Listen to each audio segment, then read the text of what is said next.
¿Problema con respecto a las neoplasias benignas? Nada. Entonces vamos a tratar a las neoplasias benignas. Algunas definiciones. Exacto. Cáncer, ya les dije, su sinónimo es el cangrejo, porque tiende a adherirse firmemente al órgano Cáncer. y además lo infiltra, que es lo más bravo. Al corte, vean ustedes, su superficie externa es mal delimitada y es de aspecto infiltrante. Generalmente es en forma radiada y invade estructuras adyacentes, propagándose a sitios distantes, lo cual constituye la metástasis. De estas características se aprovechan ahora, por ejemplo, para hacer la detección precoz de cáncer de mama. A las mujeres las someten a una mamografía, que es un estudio radiológico, ¿no?, que consiste en poner a la mama entre dos planchas, la aplastan un poco, emiten la radiación y se proyecta la imagen de la mama en una placa. Y en esa placa se puede ver si hay alguna lesión de aspecto de cangrejo, si tiene irradiación. Y rápidamente el radiólogo dice, acá hay una lesión de tipo expansivo, infiltrativo, es un cáncer hasta que no se demuestre lo contrario.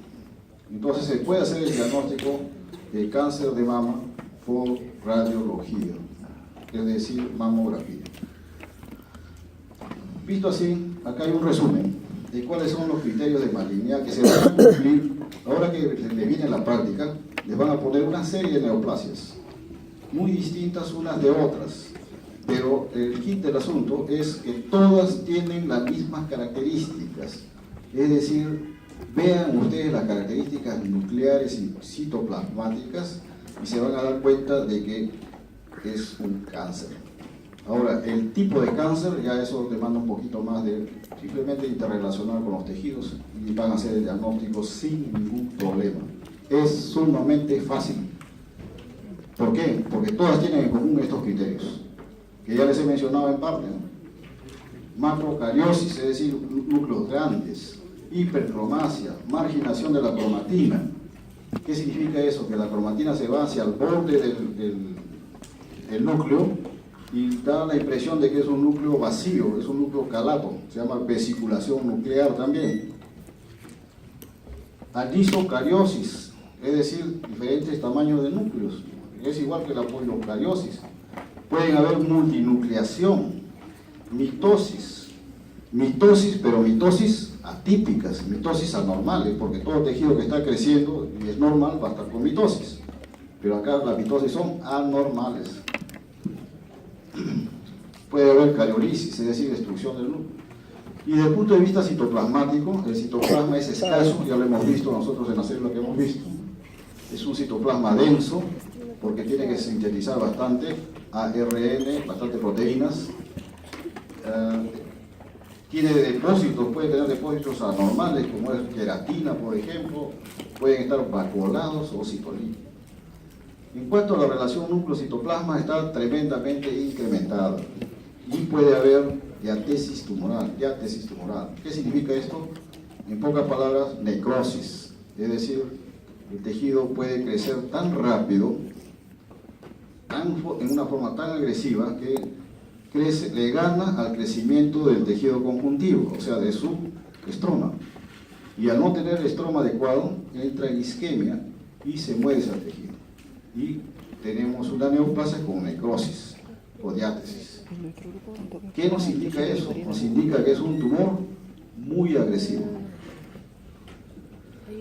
Y generalmente las células están acumuladas en forma tridimensional, unas encima de otras. Acuérdense de la orgía. Son células orgiásticas. Lo que dijo Grecia y el de hizo yo. ¿Cómo abordamos este problema entonces desde el punto de vista molecular? Este es un esquema muy sencillo que está en su ROI, y a propósito lo he puesto así para que les obligue a ustedes a revisarlo en el ROI, ¿no? Por si acaso, ese es un ROI porque está en inglés, pero se entiende también. Del epitelio colónico normal, cuando comienza a sufrir efectos de cancerígenos, llámese noxas, llámese carcinógenos, o pueden ser productos químicos, físicos, etcétera, eso lo vamos a ver después, va a producir cambios en los cromosomas, va a haber entonces mutaciones. va a haber una inestabilidad genética.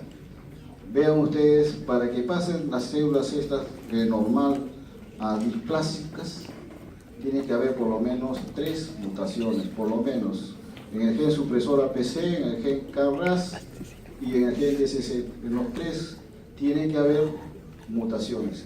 Si a eso se le suma, hasta ahí estamos hablando de displasia, si a eso se le suma uno de los genes, la supresión de uno de los genes más importantes que tenemos, que es el gen supresor de tumores P53, se acabó el asunto y pasamos a un carcinoma.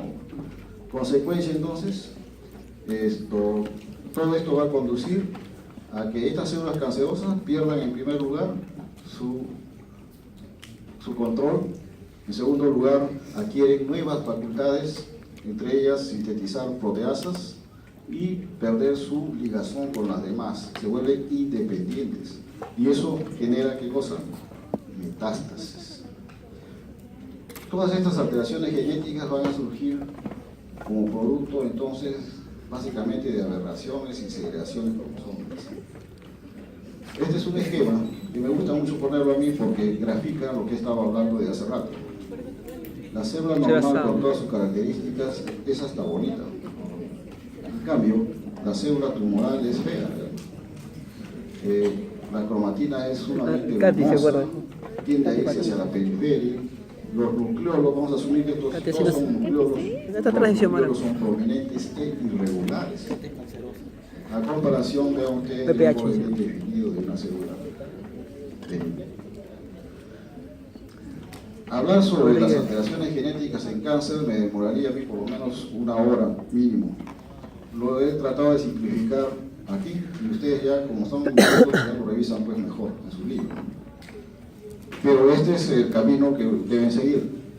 La célula normal está sujeta a una serie de factores epigenéticos. Les hablaba, ¿se acuerdan al comienzo de factores epigenéticos?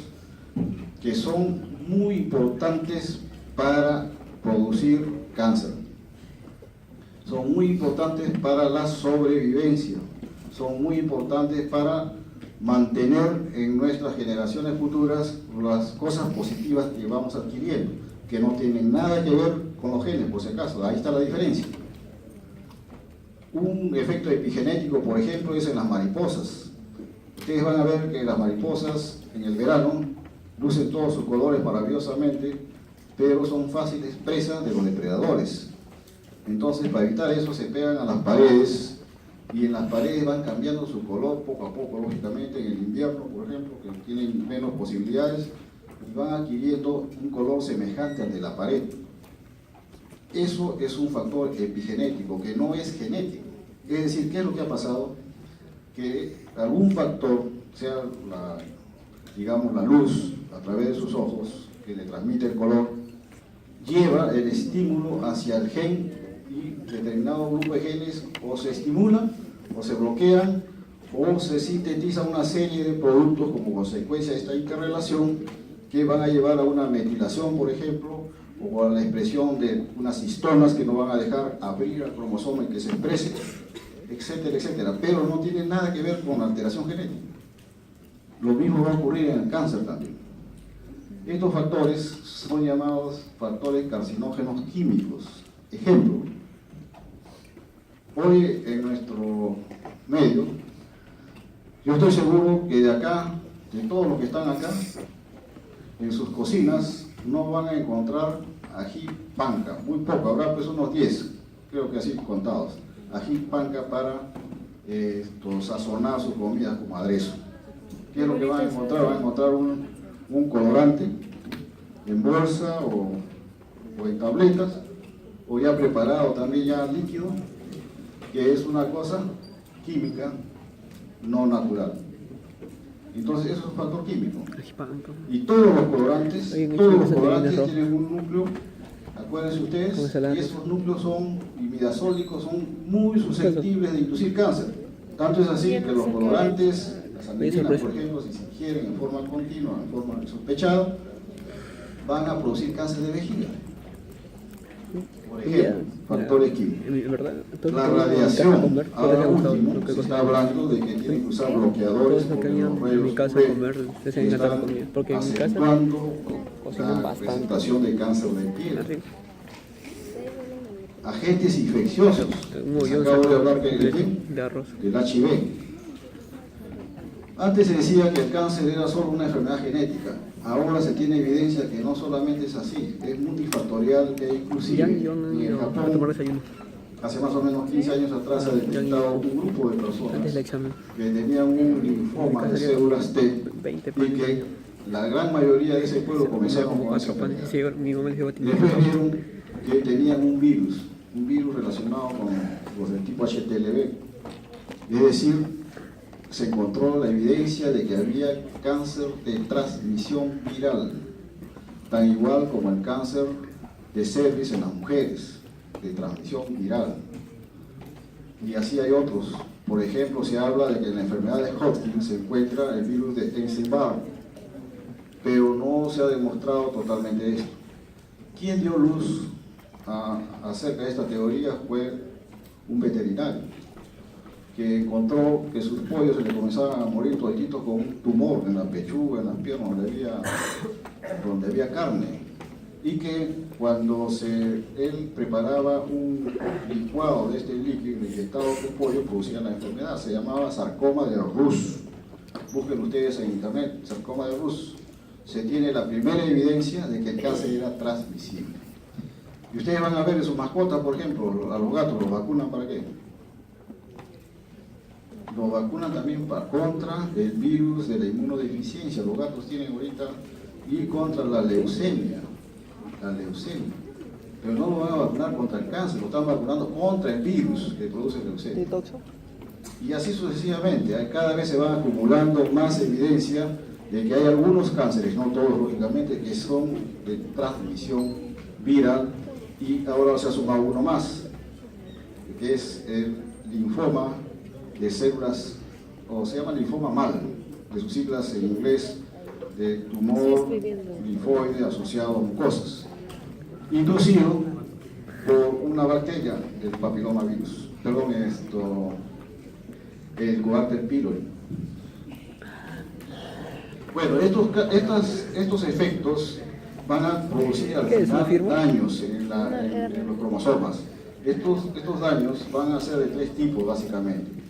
Van a ser mutaciones puntuales, determinada parte del cromosoma, van a ser por translocación, es decir, determinado grupo del brazo de un cromosoma va a pasar al otro brazo del cromosoma, o puede ser por amplificación, es decir, en un mismo brazo, un mismo grupo de genes se multiplican en forma exagerada. Al final van a llevar a una transformación de la célula neoplásica. ¿Y qué es lo que ocurre cuando ha ocurrido esto? Normalmente nosotros tenemos genes que van a regular la proliferación celular, es decir, el desarrollo y crecimiento celular. Estos genes que regulan en forma normal el crecimiento, lo inician, mejor dicho, son los protoncogenes. Cuando se lesionan estos protoncogenes, por estos efectos que hemos visto, se convierten en oncogenes. Y los oncogenes van a formar cáncer.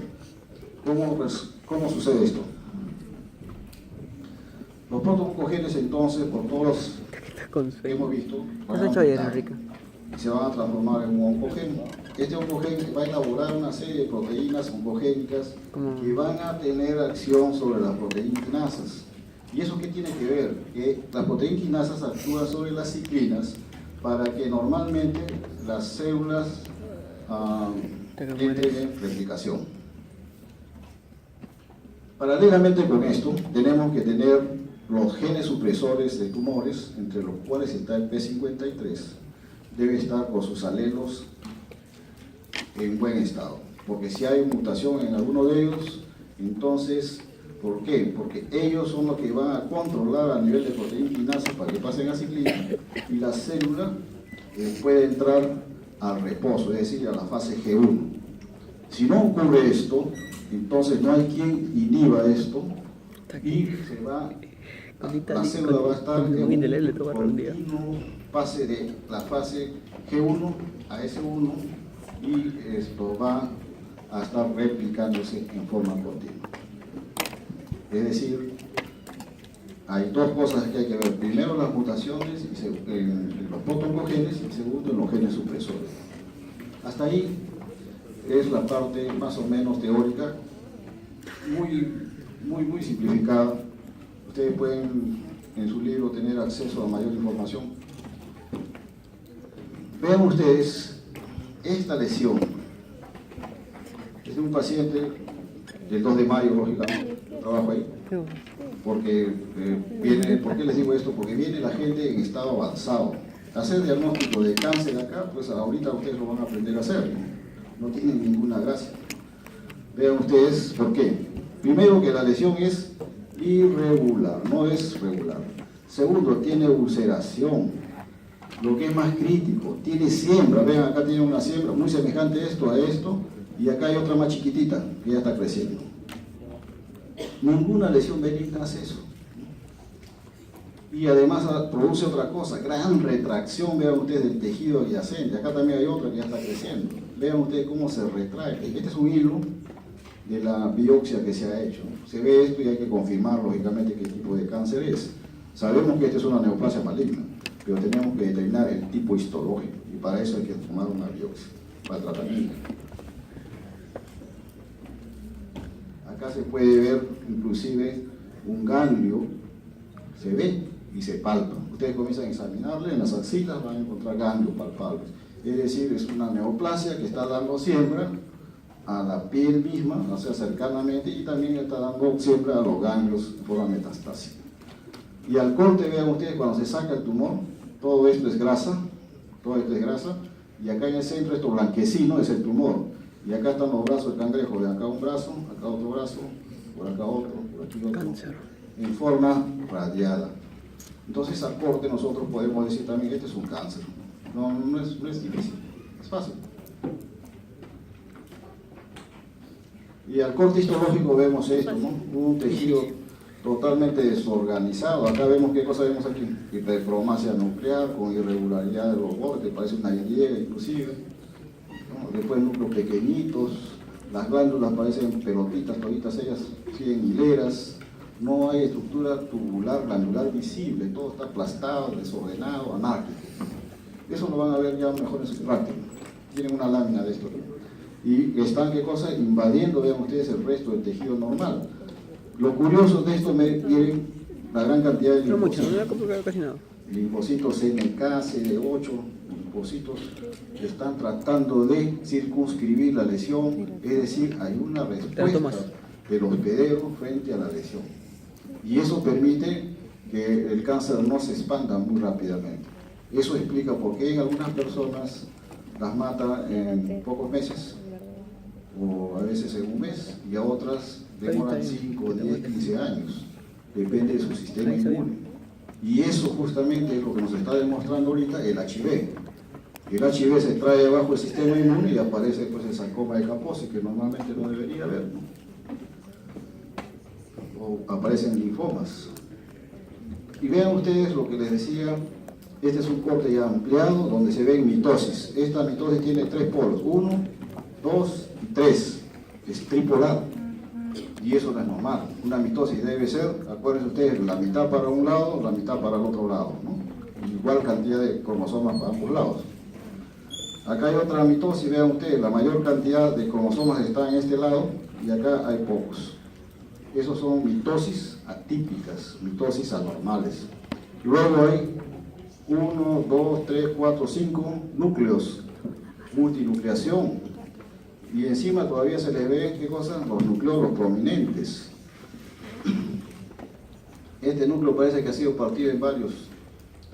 Y acá la cromatina grumosa. Este núcleo es más grande que este de acá, que es más pequeño. Es decir, anisonucleosis. El citoplasma, la relación núcleo-citoplasma es bastante alta. Es decir, se cumplen todos los criterios que les he estado mencionando.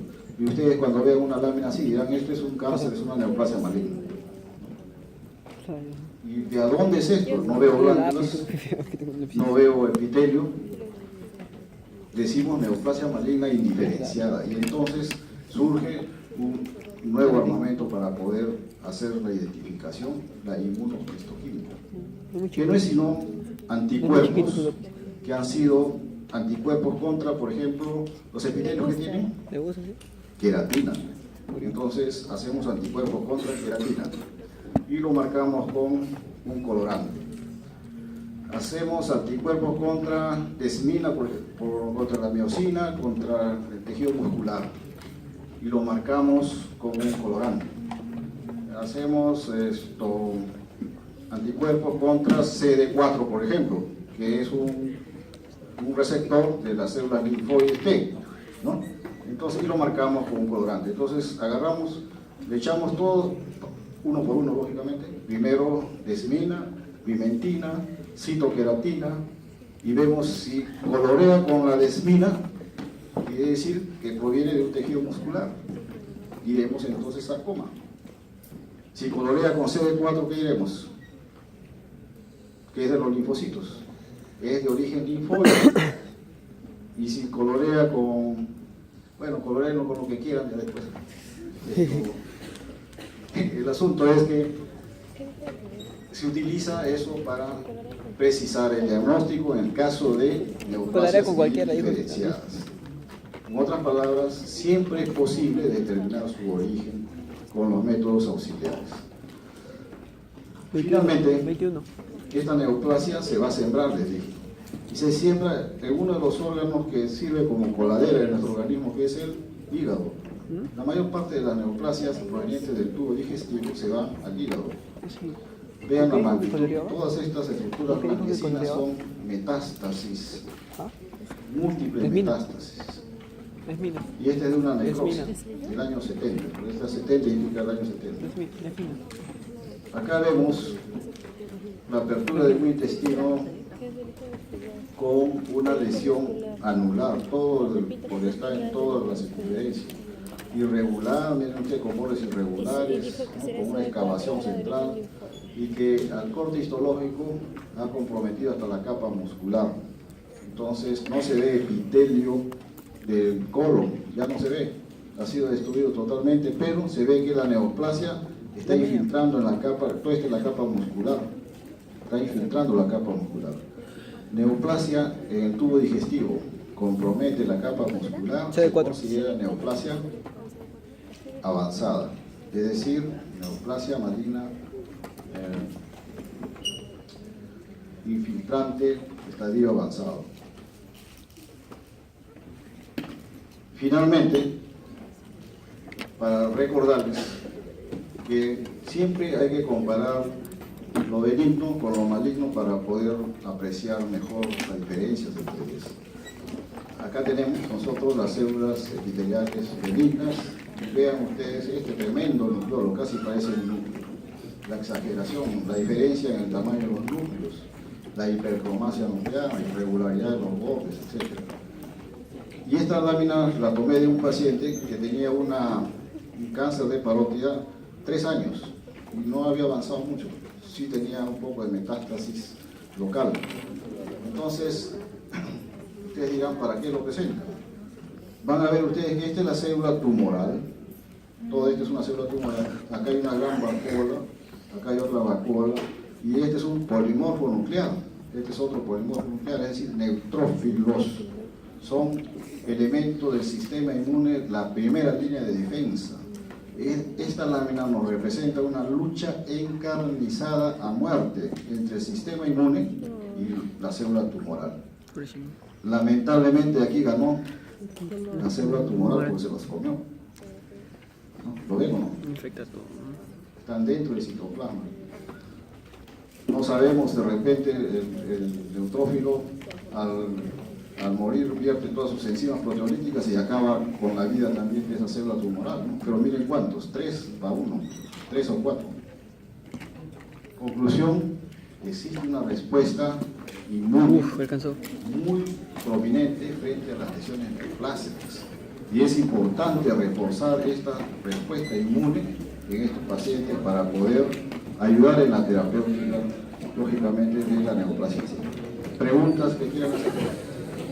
¿Hay preguntas? ¿No hay? Bueno, mañana la clase es a las 3. Tarde.